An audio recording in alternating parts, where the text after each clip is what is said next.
صحابہ رضی اللہ عنہم اجمعین کی شان میں گستاخی کرنے والا بندر کی شکل میں تبدیل ہو گیا۔ امام بہقی جو حدیث کے بہت بڑے امام ہیں، اپنی کتاب دلائل النبوہ میں لکھتے ہیں، ایک سکا نے بیان کیا کہ ہم 3 آدمی یمن کو جا رہے تھے اور ہمارے ساتھ ایک شخص کوفہ کا بھی تھا۔ وہ حضرت ابو بکر اور حضرت عمر رضی اللہ تعالیٰ عنہما کو برا بلا کہتا تھا۔ ہم اسے منع کرتے لیکن وہ باز نہ آتا تھا۔ ہم یمن کے نزدیک پہنچے تو ایک جگہ اتر کر سو گئے۔ جب جانے کا وقت آیا تو ہم سب نے اٹھ کر وضو کیا اور اس کوفہ کے رہنے والے کو بھی جگایا۔ وہ اٹھ کر کہنے لگا کہ افسوس، میں تم لوگوں سے جدا ہو کر اسی منزل پر رہ جاؤں گا، کیونکہ ابھی ابھی میں نے جناب رسول اللہ صلی اللہ علیہ وسلم کو خواب میں دیکھا ہے۔ آپ میرے سر پر کھڑے فرما رہے ہیں، اے فاسق، تو اس منزل میں مسخ ہو جائے گا۔ ہم نے کہا وضو کر۔ اس نے پاؤں سمیٹے۔ ہم نے دیکھا کہ انگلیوں سے مسخ ہونا شروع ہوا اور دونوں پاؤں اس کے بندر کیسے ہو گئے، پھر گھٹنوں تک، پھر کمر تک، پھر سر تک اور منہ تک مسخ پہنچا اور وہ بالکل بندر ہی کی شکل میں تبدیل ہو گیا۔ ہم نے اسے پکڑ کر اونٹ پر باندھا اور جلد وہاں سے روانہ ہو گئے۔ ٹھیک غروب آفتاب کے وقت ہمارا گزر ایک جنگل سے ہوا۔ وہاں دیکھا کہ چند بندر جمع ہیں۔ اس نے جب ان بندروں کو دیکھا تو رسی توڑ کر انہی میں جا ملا۔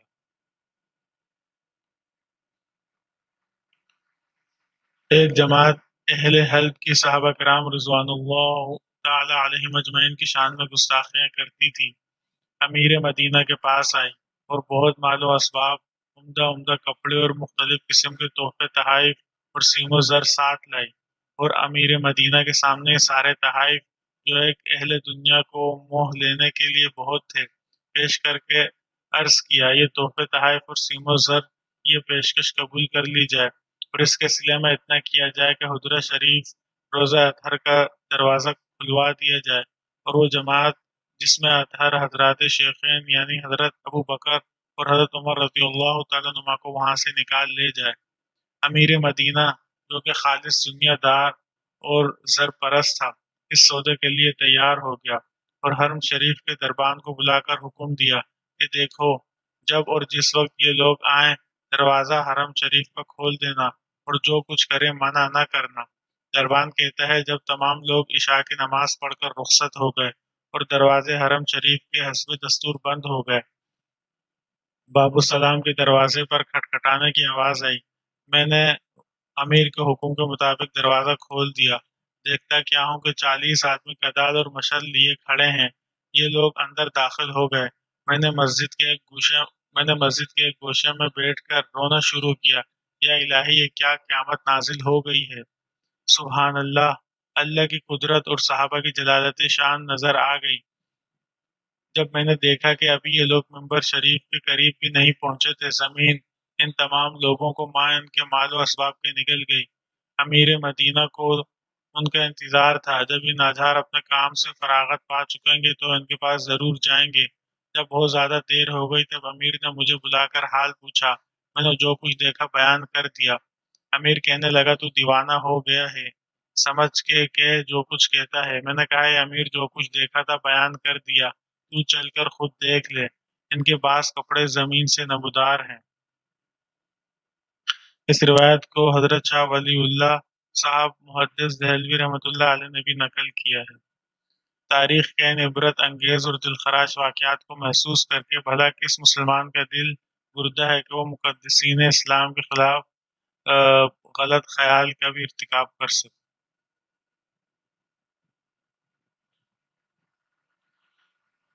شیخ ابن زاب عینی رحمۃ اللہ علیہ ہر سال حج کی سعادت حاصل کرتے اور مدینہ منورہ پہنچ کر روزہ اطہر کی زیارت کا شرف حاصل کرتے۔ شیخ چونکہ عربی کے شاعر تھے، اس لیے ہر سال ایک قصیدہ سرور دو عالم صلی اللہ علیہ وسلم اور شیخین رضی اللہ عنہم اجمعین، حضرت ابو بکر رضی اللہ تعالیٰ عنہ اور حضرت عمر رضی اللہ تعالیٰ عنہ کی مدح میں ان کی شان میں لکھ کر لاتے اور روزہ اقدس پر حاضر ہو کر اپنا قصیدہ پڑھتے۔ شیخ خود فرماتے ہیں، ایک مرتبہ میں حسب عادت روزہ مقدس کے پاس اپنا قصیدہ پڑھ رہا تھا۔ ایک شخص میرے پاس آیا اور مجھے اپنے ساتھ مکان پر چلنے کی دعوت دی۔ میں اس کے ساتھ چل دیا۔ مدینہ منورہ کی تنگ گلیوں سے ہوتے ہوئے ہم ایک مکان پر پہنچے تو اس شخص نے مجھے اندر داخل ہونے کا اشارہ کیا۔ میں دروازے میں داخل ہوا ہی تھا کے دروازے کی اوٹ پر چھپے 2 حبشی نمودار ہوئے۔ بس 1 سیکنڈ بعد ان کے مضبوط بازوؤں کے شکنجے میں تھا۔ وہ مجھے اٹھا کر اندر ایک کمرے میں لے گئے۔ ہمارے پیچھے وہ آدمی تھا۔ اندر جا کر اس بدبخت نے جو کہ شاید کسائی تھا ایک چھری اٹھائی اور حبشوں کو اشارہ کیا۔ انہوں نے زبردستی میرا منہ کھولا اور اس بدبخت نے میری زبان کاٹ دی اور کہا کہ ایسی زبان سے ابو بکر رضی اللہ تعالیٰ عنہ اور حضرت عمر رضی اللہ تعالیٰ عنہ کی مدح کرتا تھا۔ یہ کہہ کر کٹی ہوئی زبان میرے ہاتھ پر رکھ دی اور مجھے چھوڑ دیا۔ شیخ فرماتے ہیں میں وہ کٹی ہوئی زبان ہاتھ میں لیے روزہ اقدس کے سامنے جا کر بیٹھ گیا۔ اسی عالم میں مجھے اونگ طاری ہو گئی۔ میں دیکھتا ہوں کہ حضور علیہ الصلوۃ والسلام تشریف لا رہے ہیں۔ آپ صلی اللہ علیہ وسلم کی دائیں جانب ابو بکر رضی اللہ تعالیٰ عنہ اور بائیں جانب حضرت عمر رضی اللہ تعالیٰ عنہ ہیں۔ آپ صلی اللہ علیہ وسلم نے کٹی ہوئی زبان میرے ہاتھ سے لی اور اپنا لعاب مبارک لگا کر میرے منہ میں رکھ دی۔ میں بیدار ہوا تو میری زبان بالکل درست تھی۔ شیخ لکھتے ہیں کہ میں آئندہ سال پھر حج کے لیے آیا اور حسب معمول روزہ اقدس پر حاضر ہو کر اپنا قصیدہ پڑھ رہا تھا کہ ایک شخص آیا اور دعوت قبول کرنے کے لیے کہا۔ مجھے گزشتہ سال کا واقعہ یاد آیا، لیکن پھر سنت سمجھ کر دعوت قبول کر لی۔ دعوت کے لیے چلے تو چلتے چلتے اسی پہلے مکان کے دروازے پر پہنچ گئے۔ یہاں پہنچ کر میں نے خوف محسوس کیا اور قدرتی طور پر میرے قدم رک گئے۔ وہ شخص میرے چہرے پر خوف کے آثار دے کر قدرے مسکرایا اور کہا حضرت گھبرائے نہیں، اندر چلیں۔ میں اللہ پر توکل کرتے ہوئے اندر داخل ہوا۔ بالکل پہلے کے برعکس اس نے ایک الگ کمرے میں عزت سے بٹھایا اور عمدہ کھانا کھلایا۔ جب کھانے سے فارغ ہوا تو مجھے ایک دوسرے کمرے میں لے گیا جہاں ایک بندر بندھا ہوا تھا۔ اس شخص نے بندر کی طرف اشارہ کرتے ہوئے مجھ سے پوچھا کہ حضرت آپ اس کو جانتے ہیں؟ میں نے نفی میں جواب دیا۔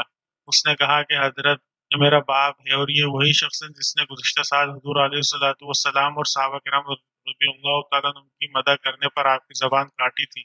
اللہ تعالیٰ نے اس کی شکل کو مسخ کر کے اسے بندر بنا دیا اور یہ ہر وقت اسی جگہ بندھا رہتا ہے۔